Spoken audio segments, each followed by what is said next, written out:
This is the 110 Percenters podcast.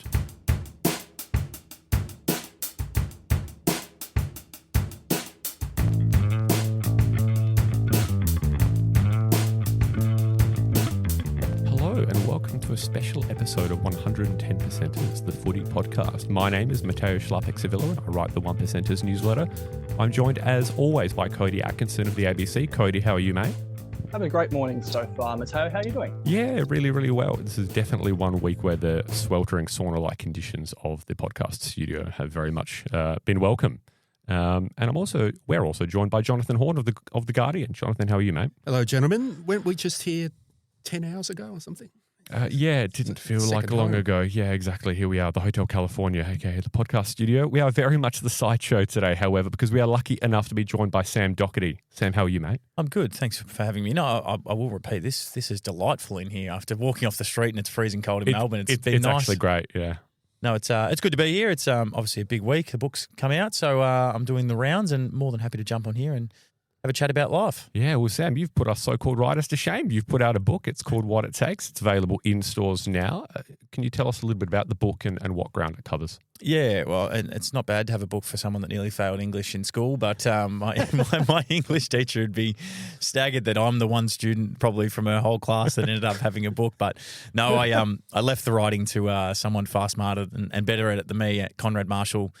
Wrote the book for me. It's amazing to go through. I know my whole career and saw all the ups and downs, and we'll go through it today. But all the ups and downs that were throughout my career, and all the lessons that I learned, I used it as a bit of therapy off the back end of my career. At the back end of last year, sort of November through to January, to sit down with Konrad for I don't know how long it was exactly. It would have been good 30 hours of just talking to him about everything that had happened in my life and. He did an amazing job of putting it into words and putting it into a book, and now we get to release it at the start of this week, and hopefully in some way it helps somebody, and that's the plan. Absolutely. Yeah, well, your story is just one of the most inspiring in modern footy, of course. Your journey and your recovery through those multiple ACL injuries and, of course, your battle with cancer. It's been really well documented. I think we're interested in covering some slightly different ground with our chat today. We're keen to delve in some aspects of your career that perhaps our listeners aren't so familiar with. But we're going to, Sam, perhaps start with something that we're trying with guests. We're sort of new to having guests on the pod, but this has happened. This has worked pretty well for our guests before, and it's a bit of a fast five. So if you'd indulge us, maybe start with a favourite local club. Favorite local club? Oh, it has to be Phillip Island. That's where I grew up. Yep. Down on the down on the coast. It's the surf coast is technically the other side, but plenty better beaches at Phillip Island. There is the other side, but no, I played all my junior footy down there. A local Phillip Island boy. I played senior footy when I was 15. There was a time, once upon a time, where AFL felt so far away that I was more than happy just being a local player at Phillip Island and playing my senior days out there. To the point that at TSC Cup, it was a bottom major. I didn't even really want to make the team. I was so happy playing with my mates and my brother and the local team down there that I wasn't overly keen on doing the TSC Cup. Luckily, I ended up doing it properly as a top ager, and the rest is history. But yeah, definitely local footy club. Phillip Island Bulldogs is my favourite. And favourite current player, maybe a player who's, I guess, underappreciated, who might not get the hype that a lot of players do, but that you just love. Ones that I love a lot of players. Can I start with one that does get a lot of love, but I still doesn't think I love watching Nick Dacos. I actually hate the hate that he gets. Modern day player that plays the game at the highest level. He gets tagged all the time. His skill is unbelievable. He still wins contested ball, still wins clearances, but still cops hate from everyone.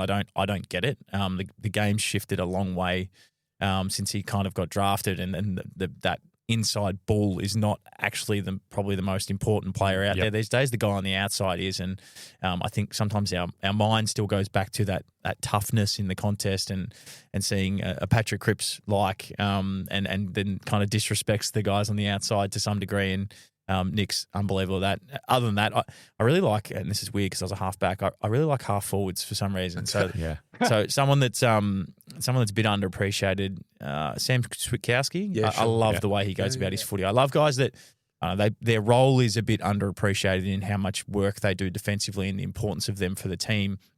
They mightn't always get 25 to 30 touches. They might only average 15 and a goal, but the importance of them to their group and their system and winning is huge. Yeah. There's a group of them that it's like your Connor McDonald's, Jack Ginnivan's. I love the Hawthorn half forward line. I love the Freo half forward line. Those types that are getting back defensively, helping their team, and then working hard offensively to get back and influence the game. Did you ever play on Watson at Hawthorn? No. Luckily, I was too old. But I had very few assignments in football. I had one on Robbie Gray one day, and that was my first and last full defensive assignment. I think I kept him quiet for a quarter. And then in a space of about 7 minutes, he kicked 3 goals on me at Adelaide Oval. So I was lucky enough that I didn't have to play on those matchups. We had Lockie Plowman for a fair chunk of my career who took those assignments, and just incredible. It's an incredibly hard job defensively to play on the super high talented, high agility guys. And I started doing knees. I got slower and less agile as I got through my footy career. So staying away from the Cozzy Pickett's and the Nick Watsons of the world was what I endeavoured to do. I was better at the guys that worked up and down the ground because I could run. Good decision. Yeah, slightly different archetype and definitely not maybe that kind of nippy, agile half forward type. But I wrote a piece a couple of weeks ago about Ben Keys.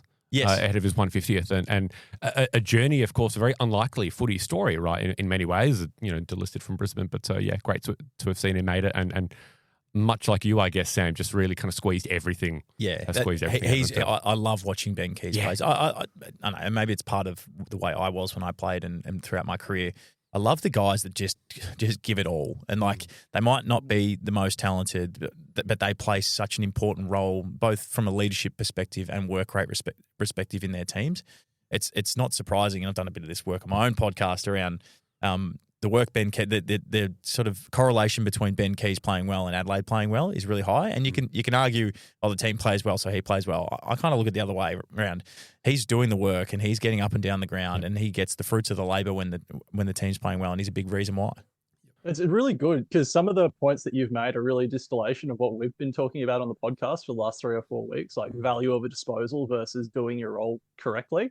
And I think that's something when we're watching footy, sometimes we get caught up a bit in number counting a bit versus like the actual impact. So it's really great to hear your insight from your long career. I'm going to take it back a bit further. Who was your favorite past player, or who were players that you inspired you when you were a junior footballer? This one's a strange one, but my favourite player growing up was Cade Simpson. I was a Carlton supporter growing up. I love the way he went about it.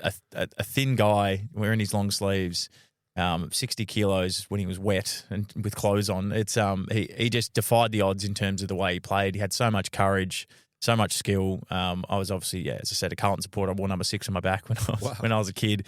Funny when you fast forward and he played for 35 years and I got to play a good 6 or 7 with him. But yeah, I just a really inspirational player in the way he went about it. I also got to see that up close and firsthand, which was a pretty surreal experience for me. Coming back to Carlton and being able to kind of sit in his back pocket and watch the way he went about it and his diligence and his professionalism. I learned so much from him across the early part of my career. But it is funny to think back that when I was sort of, I don't know what age it would have been, to 10 to 12 to 14, I was watching him play on TV and absolutely loved him, and then end up being friends with him and mates with him across my career. He led you off in your last game? Yeah. In a Hawthorn kit. Yeah. And that's part of the cool story. There's a story behind that in itself. I kind of wanted him to do it because I obviously played the most logical people to cheer me off were Cripper and Weeders, two guys that had a lot of influence over my career. Weeders was obviously playing his milestone game in my last game, so he was up on being cheered off himself. So I kind of said to Cripper just off the cuff during the week, it'd be cool if like Simo would do it. That'd be awesome. But then got close to the game and I was like, he's just not going to do it. So I just didn't mention it to him and whatever. And then at the end of the game, standing there waiting around for who's going to cheer me off, and Cripper sees Simo with his backpack on over in the Guard of Honour on the other side, and he waves him over and says, "Oh, come do it." And Simo, typical, doesn't want to be in the limelight. He's like, no, you get one of the boys. It's better. And then Sam Mitchell rips his backpack off and shoves him into the middle of the thing and forces him to cheer me off. So cool moment, a great photo. Two guys of Cripper and Simo, probably two of the most influential people over my life in terms of a football perspective. So it was a really cool moment to be able to be cheered off by the two of them. Sam, who's your favourite commentator, past or present? Past or present? This is more a relationship thing. I love Daisy. I think he's well educated. He's articulate. He's funny. Does a great job in the media these days. I love Haim, but that's a personal connection to Haim. He's been across my journey one of the great people to tell my story and allow me to be vulnerable and have care in the way that if that's been done. But there's a lot of good ones across the competition. I work at 3RW. I work with a lot of the good commentators, both callers and special comments. So I like guys that do it their own way and are well researched, and I think that stands out. Yeah, I agree totally with what you said about the commentators who just do it their own way, who are distinctive, whether it's a distinctive voice or distinctive, cadence or mannerisms. I think they're the ones that we remember and who get associated with those big moments. Yeah, are you a fan of the gadget type operators or of the feeling type guys when you're watching a game, sort of as a neutral? What do you mean by that? Well, I think BT once said that the guys who use numbers, the gadget type operators, the guys who try to break down what's happening on the field versus the ones who just call it straight like the 70s footy. No, I like. What's your preference? My preference is a bit of both. Like, you need to have. I like the gadget in terms of. I think you need to be well researched when you're doing these things. I think just going off the cuff and rocking up with pure personality. I know, but that's probably blended towards what I like to do when I'm doing it. I like to have all the numbers to be able to tell the listener or the person watching at home exactly what's happening in the game and distill it down to a digestible version of it through the research you do. But you got to have some personality and you got to have some fun with it. I think that's what makes media good fun, is being able to sit in a room and watch games of footy and bounce off each other and have a laugh when you need to have a laugh, be serious when you need to be serious. But I think the guys that are well-rounded in that are really good. We're very partial to Dwayne on this podcast. You love Dwayne-o? We get a lot of Dwayne love from our listeners. Mostly from me. 2/3 of us love Dwayne-o. 2/3 of us, yeah. And Sam, I'm pretty sure you covered this at length in your book, but favourite footy moment? What's the moment that sticks in your marrow, I guess? Yeah, coming back from chemo is a really significant moment. It's multi-layered in why I love it. I think the journey behind it is one part to kind of go from I might not ever play footy again. I don't know if this is for me. I don't know what this is going to do to my body, my health, my mind. To be able to kind of go 3 month, I don't know, just go from 10, 12 kilos underweight to a 3 month preseason to be playing at the highest level was a really fun rehab for me and testing the limits of what's possible with your body and your mind. I love that part of it. So the journey there from a physical perspective was really cool to be able to get out there.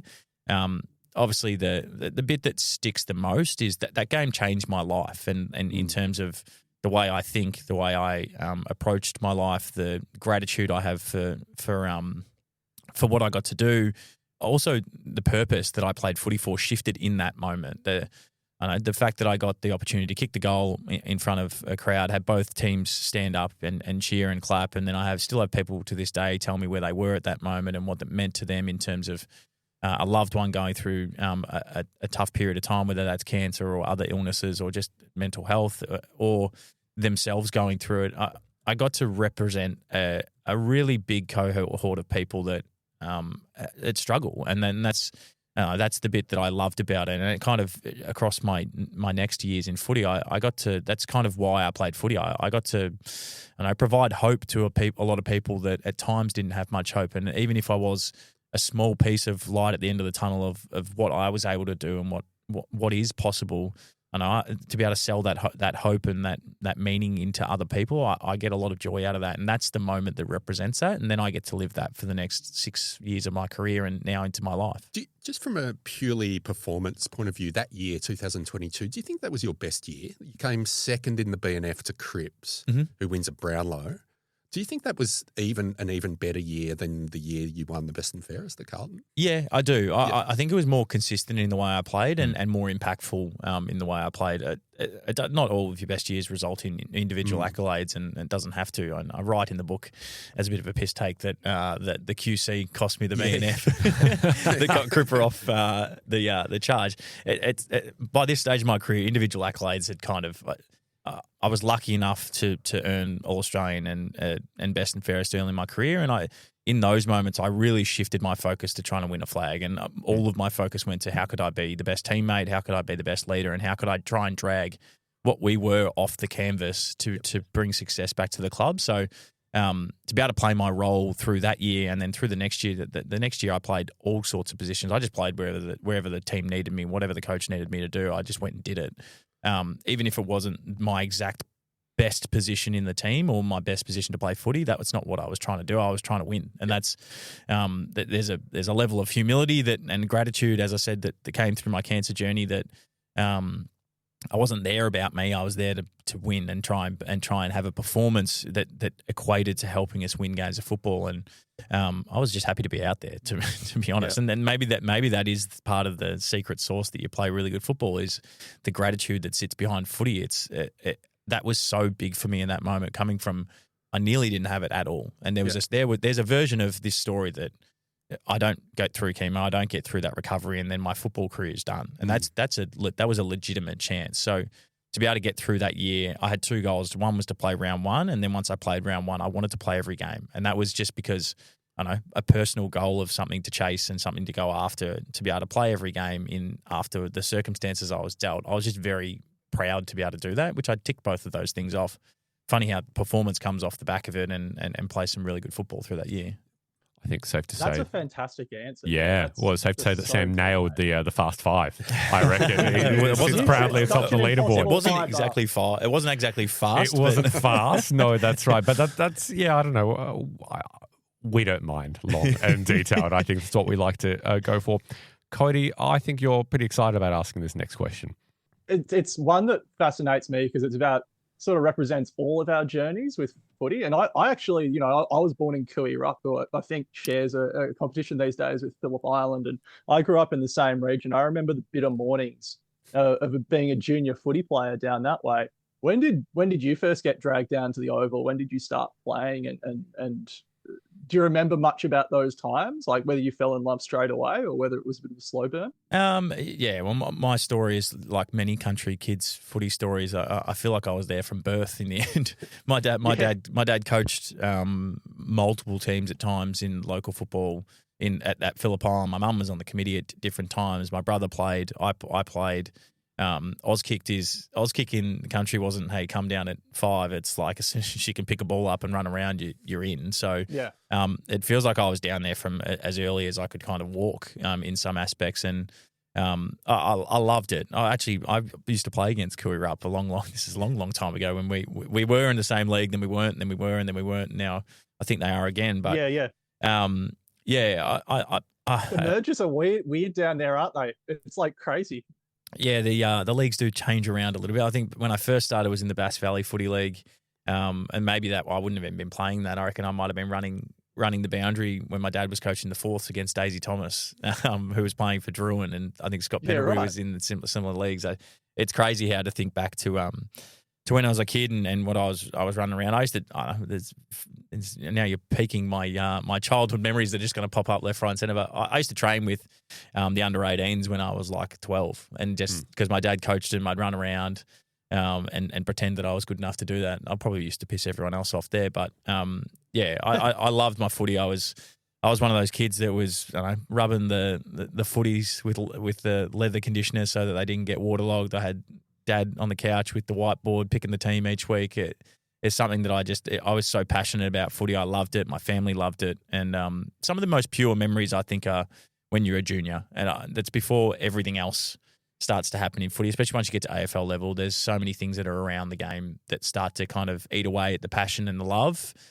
Whereas when you're in your junior footy club, it's just you go out and play on the weekend, have fun with your mates, and they're the reasons why everyone starts playing footy. And I got to that part at the end of my career and I just love playing, but there's a bit in the middle where you're up and down and there's all pressures of the world are on you. I imagine that club's still going strong. They're probably the girls' programs and things now that you didn't have when you were playing? Yeah, no, they are going really well. We've always been pretty strong, Phillip Island, in whatever league we've been across my life. My brother played in some premierships when I got drafted.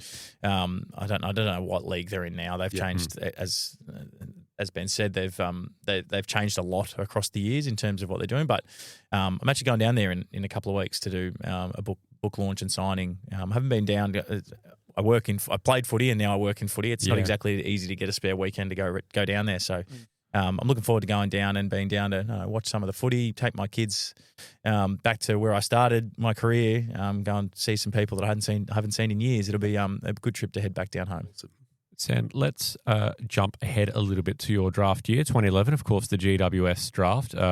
we're jumping ahead because otherwise, we'll take up all of your time this morning and we won't even get to when you actually started playing AFL. You had a really meteoric rise in your draft year. We've got a draft profile of yours from your year, and we're really interested in your take on how accurate you see it in retrospect and maybe how you saw yourself as a player at the time and how that evolved over your career. Okay. The Tigers are looking for an injection of class coming out of the back half, and they need look no further than Docherty. His poise, decision-making and disposal by foot under pressure had him in the mix for the Lions and Greater Western Sydney higher up the order, but Richmond will happily take him off the board here. Docherty overcame the disappointment of not making the initial Vic Country squad to force his way back into the team late in the carnival. He wasn't named in the team booklet for the match against WA at Skilled Stadium, gosh, that was a few stadium names ago. And his many possessions were accredited to another player, but he immediately caught the eye with his creativity and dash from defence. And they had your draft range at 12 to 20, so they absolutely nailed that. Yeah, they got that bit right. It's we still got more to go. No, sorry, that's it. That's it. No, but it's funny how people always ask me, and this is back to my junior days of what play were you back in juniors? Were you the best in your team all the time? I wasn't. I was kind of like exactly what I was in juniors ended up kind of being what I was at TAC Cup, which is kind of what I ended up at AFL level. It was kind of a mixture of the exact same thing. Maybe I didn't develop as well as I should have, but for many aspects, I was a very consistent player all through my juniors and all through TAC Cup.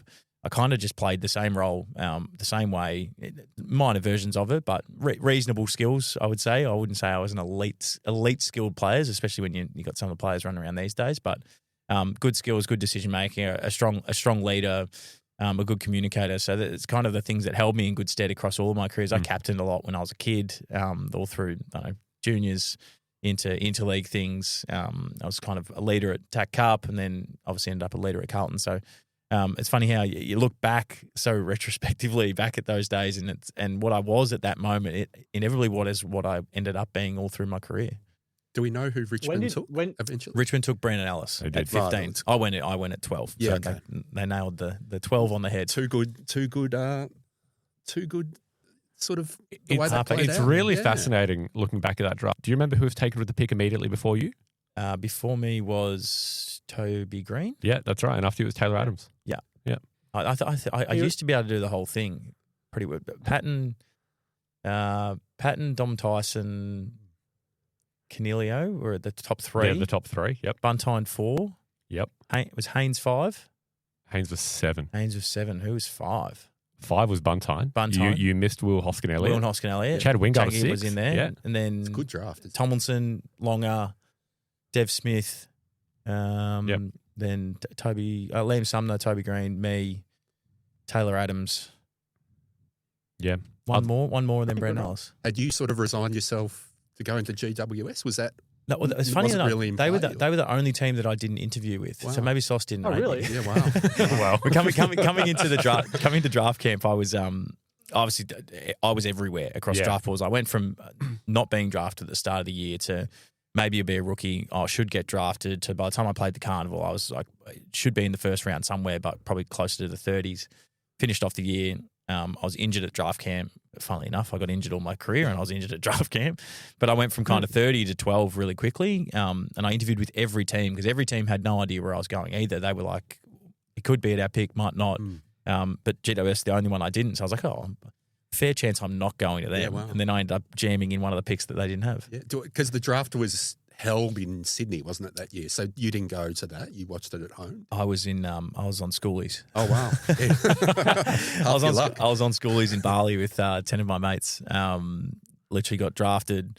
The celebration of me getting drafted, all the boys jumped in the pool. They were on the piss. And then I went and packed my bag, went straight to the airport and came home. Good on you. Flew home, straight down to Phillip Island, packed some bags, back to the airport, and I was in Brisbane the next day. So crazy time to be an 18-year-old kid, and that's kind of your life goes from you're having a drink with your mates in Bali to you're a professional athlete. You're a professional athlete, and I think I got hip surgery maybe 4 days after that. It was a whirlwind of a drafting experience. I bet. I'll also take you to that you mentioned Brisbane picked you up, and I guess it was a bit of a surprise. I actually, I went to school in Brisbane too, similar era to you, and worked at the Gabba a bit. And you used to hear rumours about the Lions' facilities and standards at the time. What was it actually really like? Because I know a lot's changed with Springwood and Fagan coming in and the new facilities. But what took you aback about walking into the Lions, both then and in retrospect after having gone to such a well developed club as Carlton afterwards? Yeah, it's interesting. Obviously, Brisbane were still in that early phase of the club, really. When you think about how long some of the other clubs have been in this league, and Brisbane was in the early infancy of that. They had the facilities underneath the Gabba, but like no natural light in there, so you used to go in and then not see daylight unless you were training up the race. And but that we didn't even get into really the Gabba and train on the Gabba because the cricket's on. So something I'd never factored in my life. So we trained at Cooperoo, which is we'd rock up for pre-season in a tin shed. That's I know there's you'd laugh at that for in summer, no less. In summer, so that's what it was. I heard the Gabba rooms used to flood if there was because they used to get summer rain up there and winter heavy rain. I heard the rooms underneath the Gabba flooded. Is that right? Potentially, I don't think our part where the facilities part of it, but I wouldn't be surprised if some of the other parts of the ground would have flooded because it does bucket down rain when it's raining up there. But I probably the naive nature of it is I didn't know any different. So I rocked up and I thought it was normal. The tin shed was to put your boots on. I came from Phillip Island. I'm from exactly these sorts of things. So it wasn't like it was an alarming point for me.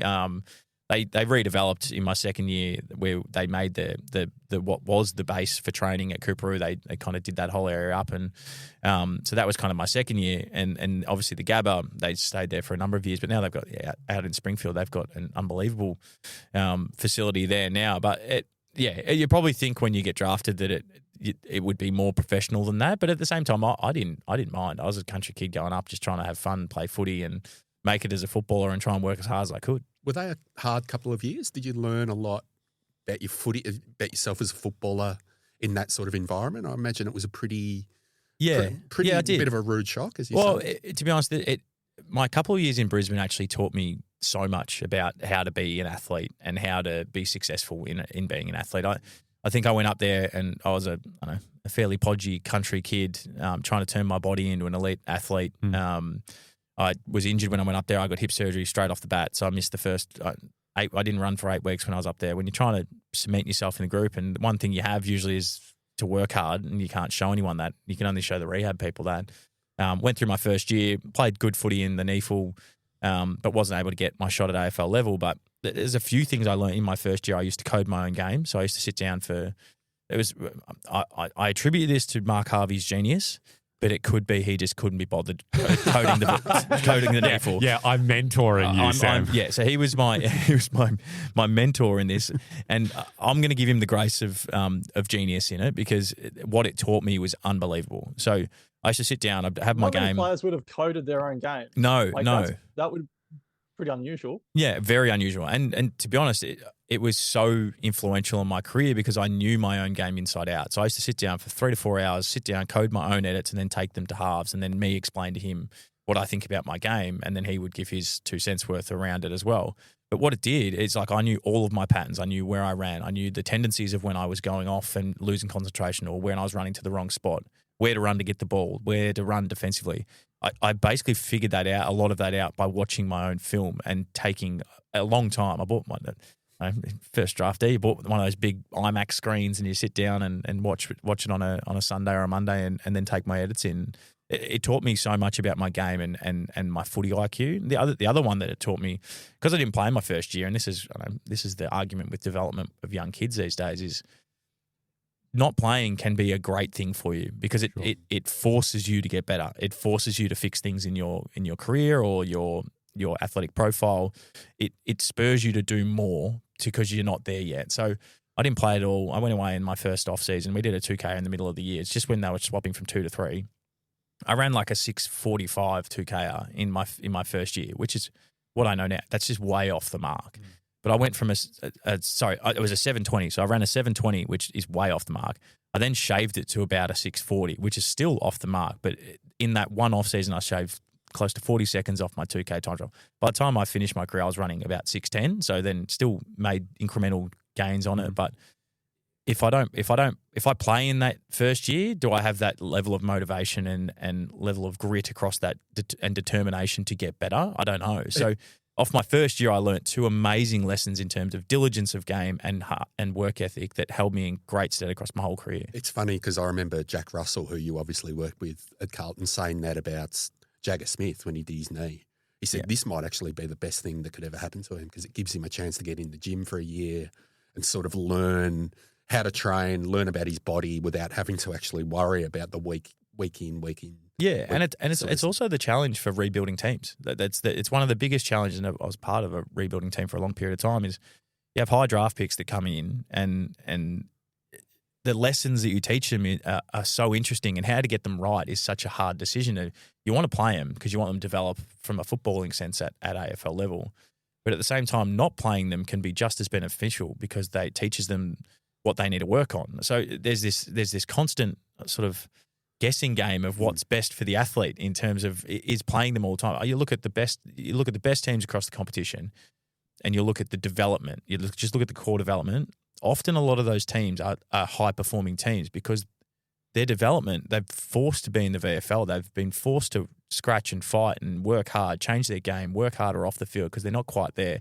And by the time they come in, they're ready. Like you look at Geelong at the moment, like they just have players that come in and they're ready. Yep. And that's the hard thing when you're a young side, when you want to put the young guys in to make your side better. It can be a real challenge of what's the right development path for them. And I've seen a lot of guys probably go in too early, play for too long, not develop their game, and then get bad habits by the time they're in year 4 or 5. And then their career doesn't develop off the back of it. It's a really hard thing for a rebuilding side. I want to just jump in there for a second because you've said some really intriguing stuff, and I kind of want to elaborate it for our listeners and just fans more generally.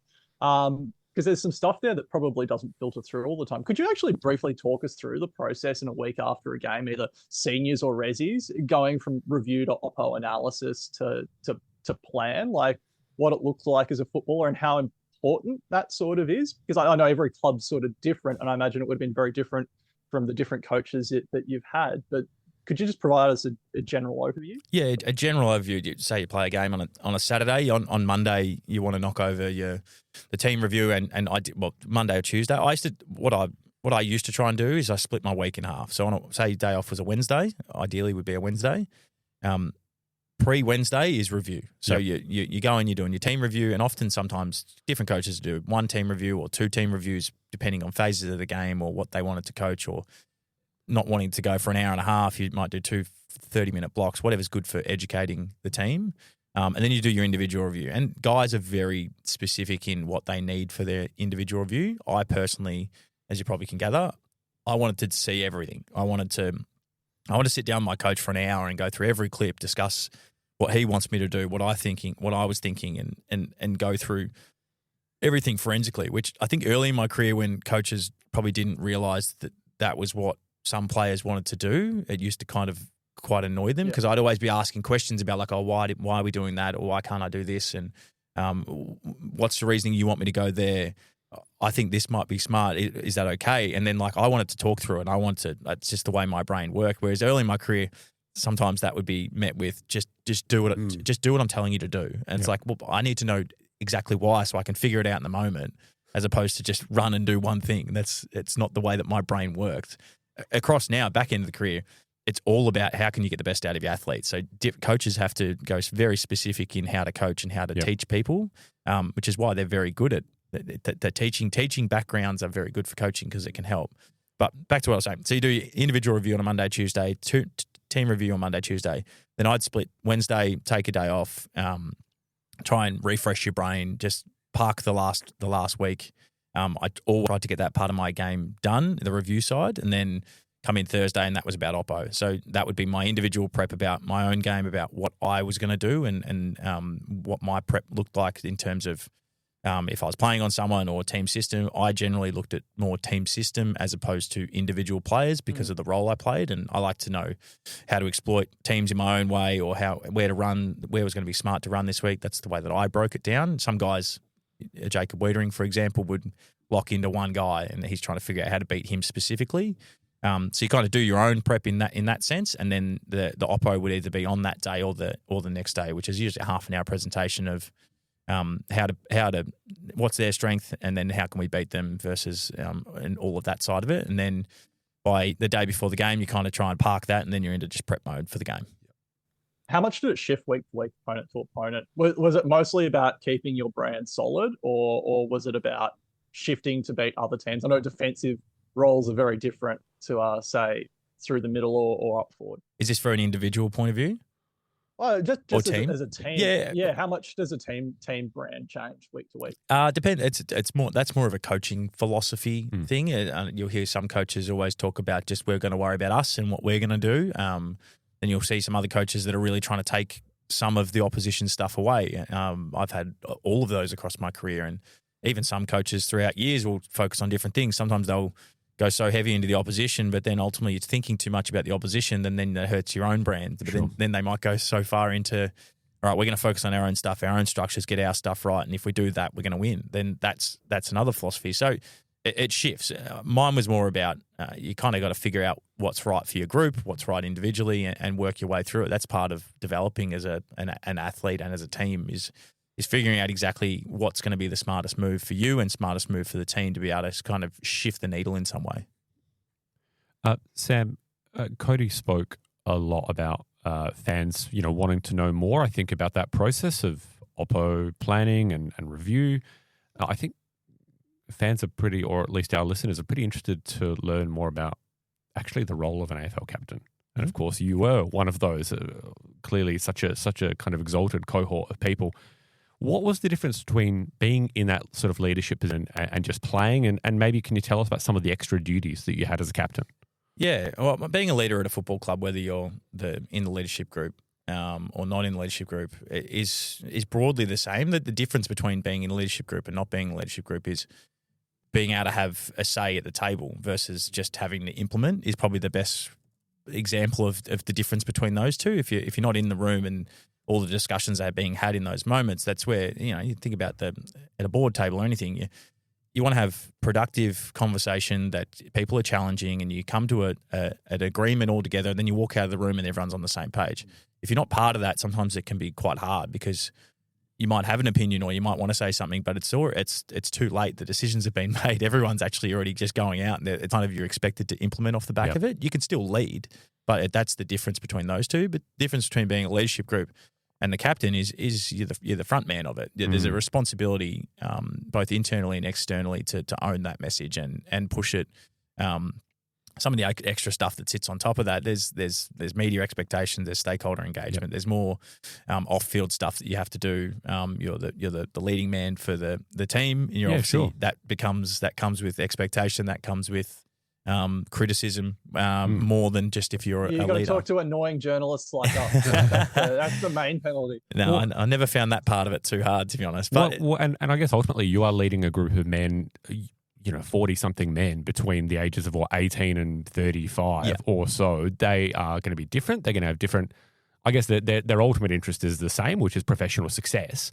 But within that, there are a lot of different personalities. And I guess as a captain, you have to sort of manage those personalities and make sure the group integrates as well as possible. Yeah, and a bit of it is owning that phase and owning the delegation to your other leaders. But across my career, probably the biggest difference between captaincy and leadership group is when you're in a leadership group, you somewhat can switch off a little bit. When you were a captain, that responsibility of the group, you owned a lot of it. So you went, it came home with you, and there's the hard. And maybe that was me developing as a person, as a leader. I used to bring a lot of it home, and I'd be thinking about, because we were bad at this stage, how can I fix this? How can I help this? Who do I need to go talk to? What are the conversations I need to have with coaching, with players?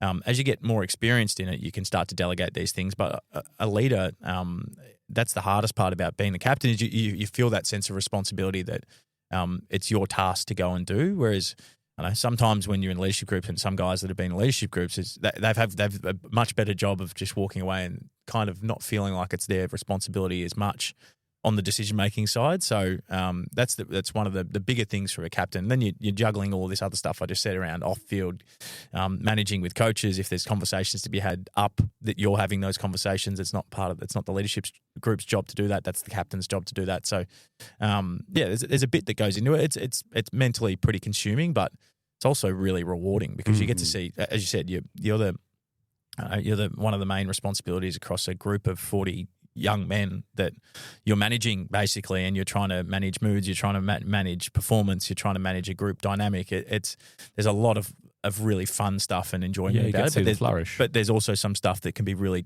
time consuming and exhausting. But that's like any leadership position, any job. As someone who was whether officially or unofficially a leader there for a long time, did you notice a generational change in terms of like managing, say, 18, 19-year-old footballers, what they need, how they best perform, or is basically a footballer sort of thing? Did you notice a shift over the years? Huge shift. Yeah. And it's everyone kind of sometimes thinks that for footballers we're different to the rest of the world. Yeah. We're the same. We grow up the same. We just happen to be playing at the highest level, and all the generational shifts that you would see in your day-to-day life is what happens at football clubs. And I don't know whether it's been purposeful or whatever, but the level of resilience of the guys coming in that are younger has just got less and less and less across. And whether that's from giving out participation medals more often, no scores on scoreboards. Sure. There's so many of those things that have been brought into junior footy. We're all millennials, we're tough, but these Gen Zers. But and I guarantee when I first came into footy, the group before me were probably saying the exact same thing about me. It'd be like, well, why does he need to know about everything? Why is he asking questions? Why does he feel like he has when I was that age, I used to just do it. That's what they probably thought about us. And now, looking in now, we know so much about how to educate people. We know so much about psychology of athletes. That comes into your thinking and it comes into your leadership about how can you get the best out of the person on the other side of the table. And you got to lean into the things that you can do to be able to do that. And but across my career, you see all personalities come through. But definitely from now, it's the ability to give feedback and can be really challenging with certain types of people. And I'm not saying all kids coming through are the same, but you've got to be very mindful about how you can get best performance out of that, and whether that's a cuddle or the stick. It's they're two different ways, and two different athletes, two different people will really react completely different. I feel like early in my career, and I kind of alluded to before, it was kind of the stick. It was just like, we're going to do it my way and we're going to do it this way. And if you don't agree with it, I'm just going to get more angry about you and I'm going to say that about you. Now you've got to find the right way. Some guys, and across my career, some guys still love that harsh feedback. And you need to learn that as a leader of who can take it and who wants it that way versus who needs not so much a cuddle, but who needs some softer feedback and it explained behind closed doors or at quarter time. That's the way of the future of high performance coaching, leadership. That's what's happened across my career. Yeah, sure. And I guess just on that subject, you played under 4 senior coaches, was it? So Vossi, Mick, Bolts, Teague. And Vossi again. Yep. And then interims. Yeah. Mark Harvey for a little bit. Yeah, of course. John Barker for a little bit. Yep. Can you You've just played under more coaches than you've had hot dinners. Yeah, I know. It's the sad reality of being a Carlton footballer through my career. just there's some pretty big names there in the game, and just could you give us a bit of a snapshot of the differences between those 4 men and the way that they coached and the way that they connected, like what you were talking about there, what they did well, what some of them didn't do well? Can you give us a bit of a sort of contrast between, because they're very different coaches, I don't know. Yeah, all incredibly different. I was very young when I went to Brisbane, so I'm careful to say much about my first 2 years, as I had no idea what a good coach was, what it looked like, what the right philosophy was. And I was so focused on myself trying to figure out going into AFL system. Any comment that I made about Vossi in his early days, I wouldn't even trust myself to be able to think it. So once I got to Carlton, Mick was unbelievable for me. I had a really tough period in my life. I had a pretty tough career, but losing my dad, basically as soon as I got to the club, I needed some father figures in my life through that period of time. And Mick showed an immense amount of care for me through that period of time in terms of when Dad passed away and then the remaining years that he was with the club. so I got the best version of what Mick was, and I've watched him in the media and I've watched him over the years. He's quite a prickly character. I didn't get any of that. I got a guy that backed me in from early days, that had a lot of love and care for my family and me. So I loved Mick as a coach in terms of the care factor for me. Again, like tactically and stuff, you can go all different ways of what the method was we were trying to do. We weren't playing very good footy at that period of time. You put that into Bolts, real footy from Tassie. He loved his footy. He could talk footy all the time and had a very good teaching background, so had a good way of teaching what the game plan was. We were pretty bad at this stage, but we knew what we were doing. I watch a lot of rebuilds these days, and sometimes you question, like, what are they trying to do? We definitely had a style. We just weren't very good. So he did a good job of getting through those years.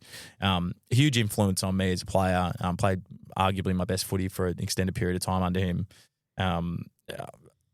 Incredibly stiff in the end we'd cut the list too deep. Yeah, sure. Then I do my knee. One of the more important players in the team at that time. He had a lot of bad luck, didn't he? Had a bit of bad luck, and ultimately that's. I know footy's a harsh game. It's a very harsh game. You don't get too long in the seat if things go wrong. It sounds really weird because I went to a game at Docklands once, and it was Bolts and a bunch of your Carlton boys there, and it was really weird to see the affection that you guys had for him. You see a lot of coaches and players sitting up at those games, and there was like that real camaraderie. Did you guys actually believe that Bolts was the guy there for a while? Yeah, absolutely. And I think there's part of football clubs, and maybe everyone's a bit bad when you're in a footy club. You believe in what you're doing, and even if it seems a bit stupid and mad to everyone else, you still believe it. And we had a specific style that was working, was keeping us in games of football. We were not talented at that point. We had a lot of young kids we knew with a future, but it was a matter of time of when they were going to become really good players. And I think it kind of, as it developed, and then, as I said, injuries, it did cost him in the end. And but a great person for me in my career, did a really good job. Roll that into Tiki. What Bolts was is he was probably very constrictive in terms of roles. Play it this way, move the ball that way. We want to do this. Tiki then comes in and frees it all up. In the back end of that year, and does a really good job in kind of probably giving a number of the boys that really wanted that freedom and expressiveness in footy back. And we kind of go through Tigi's career, and he was really stitched up with the cards that he got dealt in terms of COVID hits. He's trying to be a young senior coach in COVID. None of us knew what we were doing. The pressures of living in a hotel with your team all the time. Absolute huge soft cap cuts. Huge soft cap cuts. He's dealing with people losing their jobs. I probably at the time didn't give him enough grace for what he was doing from a leader of the footy club and trying to get through that process with how much was going on. It was exactly when I was captain as well. So it was. I felt exactly what he was feeling at the time, and ultimately that didn't play that didn't play out as well, and the result starts to go against you, and he's out the door, and then Vossi comes in, really good in what he believes. Vossi's a very stubborn's not the right word. He's got great conviction in what he believes, and I have a lot of admiration for that, because I'm fairly similar in what I believe. I'm set on what it is, and Vossi did a great job. He came into the club with a brand that. At that time where the game was at, and we spoke about earlier in the app about how the game shifted. At the time, it was defense and contested ball, and that's what the game was. And he came in with a real belief that was the way to do things, and taught us a really good way of doing it, a system and structure that sat around that performed well. And we got off the back of doing that. He had a great way of teaching that. Unfortunately, the game shifted really quickly, and what I said at the start around having great conviction about what you believe, being able to kind of, you've got to then shift that and then teach something else with as the game shifted. Our list was in a certain spot at that time in who we invested in. So our inability to adapt, and whether that's coaching, club, whatever, ends up costing him, because we're playing throughout the back end of my career, and even when I left, we were still playing a brand somewhat that was back in 2023, and that's what happens. Contest based at a time when the game had shifted and accelerated, right? Getting faster. It's faster. It's more high scoring. It's lived on the outside, and plus teams kind of figured us out. So our inability to adapt through that period of time really hurt us, and then ends up costing him his job. You wrote in your book about in his, I think it was 2022, his first year, he had you sort of using like the hook of being tradesmen on the field, and like so-and-so's the chippy, so-and-so's the plumber. Yeah. And do you think that, did he continue with that, or was that sort of maybe for the first couple of years? And did that sort of style wear the team down a bit, do you think? Well, to be honest, that was more of a player-led thing. Yeah, in the back end of Teague's time, not the specific names around contest and stuff, but in the back end of Teague's tenure, there's a group of senior players that had been through a few coaches, and were large parts, not frustrating is the right word, but we really wanted to take ownership of the culture and the group, and we're kind of coach to coach and kind of trying to go up and down and see what they want to do. We were very set on whoever's going to coach us moving forward. We want to have some really key cultural parts that we as players believe in, and we want to own and live. And that was around blue collar. And the blue collar and the history of Carlton, it's as a suburb. So I think about all the migration that came into Carlton. It was a lot of blue collar workers. So we kind of really attached onto that connection to the suburb. And then built that all through our program. So in everything that we did had something to do with blue collar, and it was around earning the right. It was around the work ethic that happens behind the scenes. It's about having fun with each other, as blue collar people do, having fun with each other, but then really working hard. So that's what our core beliefs are around. And there's a lot more that sits in the background. I don't need to take you down the whole path of what the culture was, but that's what we believed in. It was run large parts by Cripper's ownership and research into this was unbelievable. And then we kind of sold that to the leaders, the small group of leaders, and then when we expanded it to about 15 of us. So there's about 15 players, the more senior players that owned that through the year, and through that year that when Vossi came on board. And then when Vossi came on board, a coach that wants to do contested ball and defense, it fits the culture perfectly. So then it kind of it developed, and Vossi put his own little spin on it, and then the names of the roles at stoppage, everything was to do with blue collar. So they were tradie jobs. So I don't have to take you into the inner bits and pieces of stoppages, but that's the language we use, so that it was all connecting to a culture of blue collar workers. Yep. There's a lot of 3-word from friends who work on the analyst side. There's a lot of 3-word phrases that you try to use to connect with players. Are there any that you remember, and don't need to name coaches, you don't need to name eras, that were particularly unsuccessful in resonating with the players? Like, to be honest, I had so many themes and so many things across my career. Bouts was probably the biggest in like weekly themes, and you see a lot of coaches do bits and pieces, but there are so many across my career of trying to attach something to some story or to some way of doing things. Or it's funny, and that's probably once we got to kind of the blue collar side, it was more around that. That was our language, and that's what our values were based off. But I couldn't off the top of my dome just come up with some of the themings and bits and pieces that coaches and analysts have used over the year. Well, it's a really hard challenge, and obviously if you're a coach, it'd be something that'd keep you up at night, right? Trying to come up with all these different ways of motivating these groups of men, and Cody speaks quite a bit with Adam Kingsley just because he's based in Canberra, and I know from you, Cody, that Kingers kind of talks a lot about the sort of strategic value of the spray, and when do you pull out the spray, and when do you go, it's actually not been long enough since I've done that again, it's just going to fall on totally deaf ears, right? So that kind of coaching communication just seems super, super important. Yeah, it is. And where the game is right now is that communication with your players has never been more paramount. The coach of maybe 10 years ago was probably the tactical mind and the person that was the smartest footy person in the room. It's now who can manage the best. It's turned into, you've got a lot of personalities, and I always say everyone's got an ego of some kind. So you're managing egos across a whole footy department. And I know everyone says that the GM of footy's role is that. The GM of footy's role is that too. And his role is to manage the ego of the coach. So there's a big part of that. But the coach has to manage all of the players and understand all of them on an individual level and how to communicate with them. So ultimately, kind of what ends up happening is a lot of the focus then kind of goes away from the tactical side of it. People always ask me about the James Hurd example about, can you coach after you haven't been in the system for 10 years or however long he's been out?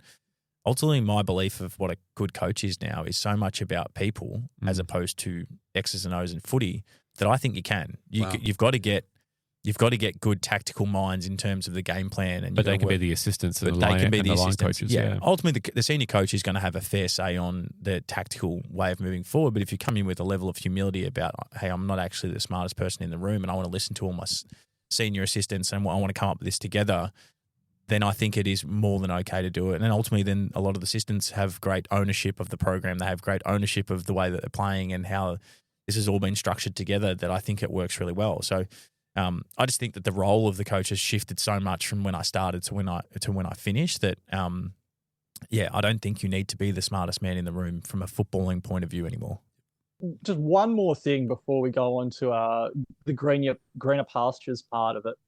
I want to get your take on how much footy's changed. You've said it's changed a lot from 2023 to now, and a lot of footy fans probably don't realise how much, but even how much it's changed since the start of your career or when you started becoming seriously interested in footy. Like, can you describe just how different it is as a sport and how it rapidly evolves? Yeah, well, these days the pressure on the ball carrier is just enormous. So much of the game has been put into how can you get pressure on the ball. So there was this kind of trajectory of defense and contest that just kept going up and up and up and up and up until teams through probably the 20. I was started in 2012, and there was so much. I look back at some of my early bits of footage of my career. It's like, oh, there's so much space. There was no one around you, and this is the tape that Mark Harvey was making you grind yourself. But then as it went further and further into my career, it was so much about how can you take time and space away from your opponents, and that's from a defensive system. It was an 18-man connection. It was everyone had a role to play at every moment of every game where you got to be here because it allows this person to do that and put pressure on the ball here. But if you're not there, then they don't have the confidence to go. Everything was so interconnected in the way that football is played, and you can see that when teams get defense like their defense rolling on game day and you watch it on TV, there's just people everywhere. There's numbers in the screen, and that's the beauty of the game. And now we've just kind of hit a point where, because it was going that way for so long, teams started to figure out how to get the ball back on the outside. So a lot of teams were like, oh, let's just live in that. Let's live in the contest. We want to be there because the other team wants to be there, and it ends up being this pressurized, contested game of football. Now teams have realized, well, if I can get the ball on the outside and I've got really good running capacity and great skill, we can win that way. So then teams have started to set up to be able to play that game. So they might let you win the contest, but then if and when they turn the ball over, they're going to own all of the dangerous space and the speed of the game. And that's where it's really shifted now, is teams have got that lens off it from probably 2023 is probably the main year. If I look back and if I went through numbers, I've looked through a lot of numbers from my own podcast, but now it's kind of like there's been a significant shift. And even with the rules, the stand on the mark it's more corridor ball movement. I don't love the rule, but from what it's supposed to do, it's done its job. So they've turned the game into more speed and more outside game, and now teams are getting better at it. The athletes are getting more skilled. They know where to run. They know where to kick. They know the system around it. Ultimately, when I started, it was kind of you had your own individual patterns, but now you need to know what everyone's doing. That's probably the biggest shift in what today's football's changed.